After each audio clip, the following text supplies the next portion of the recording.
What is up guys, GCMST here and welcome to the second part of my Barclays Premier League Team of the Season voting. So, the goalkeepers part of this was out a few days ago and I know there was a few problems regarding some bias and stuff, but I will get into that in a second guys. So, if you can smash 1000 plus likes again, that would be greatly appreciated. And if you're looking to buy some Ultimate Team coins, then look no further than the fifashop.co.uk. The links will be down below in that description box and make sure to use discount code of Messi10 to get your 5% discount on all purchases. And also, if you did miss my previous video from today, there will be a link in the description box as well, which was a rainbow squad builder with some man of the match cards and some team of the years and stuff. It's pretty awesome. And guys, what I'm basically going to cover this episode is obviously the defenders, but some people were saying last episode was biased towards the bigger teams, and it's kind of, the voting is a little bit strange, so I'll get into that right now. These shortlists I've chosen then are going to be for right backs, left backs and then centre backs. The centre backs obviously be the bigger of the shortlist, but these were all voted for on Twitter mainly to get it down to a certain amount of players. And also these are judged by stats from whoscored.com. I think it's Caulker, which is a very well-known site from the Barclays Premier League, and obviously the Barclays Premier League official website. And finally, before we do get into the actual shortlist, guys, if you support Liverpool and you see a Liverpool player on the shortlist and you don't necessarily think they'll be in the team this season, but you're voting for them just for the fact they play for Liverpool, please avoid doing that, guys. I'm going to try to do it. I don't think there's a way of actually getting rid of the bias like from actual people voting. So the best we can do is vote for who you seriously think should be in that team of the season. Enough of me talking shit then, we're getting on to the shortlist. We're going to start off with the right back, so make sure to vote in the description below on the straw poll. So we've got we've got 5 candidates, which starting off is going to be Seamus Coleman. He's actually the lowest rated because he's the lowest rated by default. These cards are all upped by 5 in every single stat. So Coleman, in my opinion, the definite right back of the team this season. Don't think there's anyone else that's going to come close. And the voting so far on actual Twitter, which will release it early, he's ahead by a mile. So Seamus Coleman is the first one, followed by Matthew Debussy of Newcastle.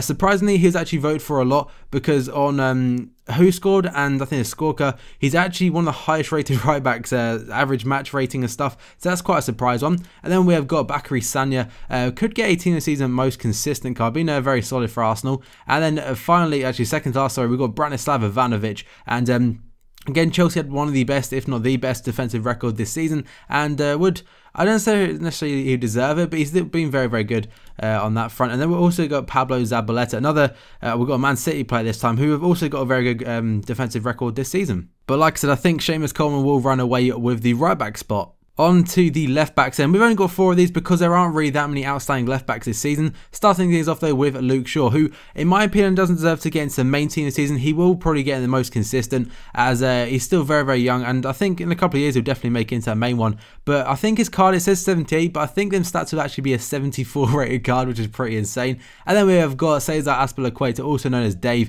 This guy is actually running away with the lead, and in my opinion deservedly so. He is a left back, guys. He's played it this season. And then we have got Alexander Kolarov. He's not been that popular in the voting, it seems, so far. Had a good year, but obviously Azpilicueta is the favourite. And then finally we've got Leighton Baines, who again has been pretty decent, but I can't really see him outdoing Dave. Now though, we are on to the big ass shortlist, and we're going to start things off there at number 1 with John Terry. In my opinion, he should get in that team this season. He's been very solid for Chelsea this season, being probably the best English centre-back along with Gary Cahill, but his stats-wise doesn't look too great. Good defending and heading, other than that looks pretty average. And then we have got Lauren Koscielny, was very good, and I think could get in that team this season.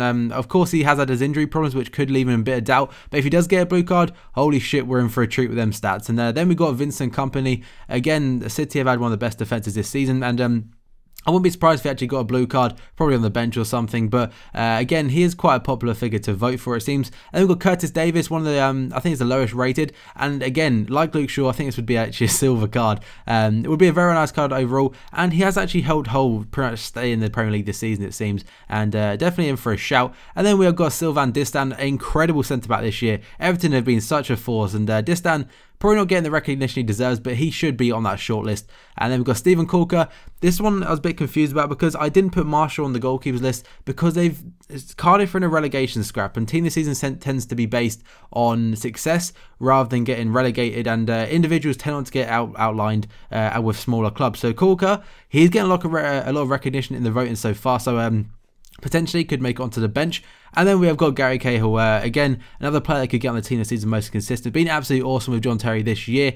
And then we have got Dejan Lovren of Southampton. A decent looking card, nothing too spectacular though. And then we have got Martin Skirtle. A lot of people say Ross should bias to put him in there. He scored 6 goals and he's also, I think he's actually, on most sides, I can't even link this stuff. He's actually the second, at least the second highest rated defender behind Seamus Coleman on average match rating. So he can't be that bad. And then finally we've got Per Mertesacker, the big German. And a nice looking card, apart from the pace really. So finally, after going through all them shortlists, make sure to leave your vote in the description below for the straw poll. If you do feel I've missed anyone, let me know in the comments below. I don't think I have. I think I've been quite fair with this vote. There's a lot of players to actually put your vote for. And also the centre-backs is a multiple choice one, guys, so you can vote for more than one. So like I said, if you could smash 1,000 likes, that would be greatly appreciated. Subscribe if you're new around here. And also check out today's previous video, which will be in the link below to watch my Rainbow Squad Builder, guys. So thank you for watching this video, and I will see you next time.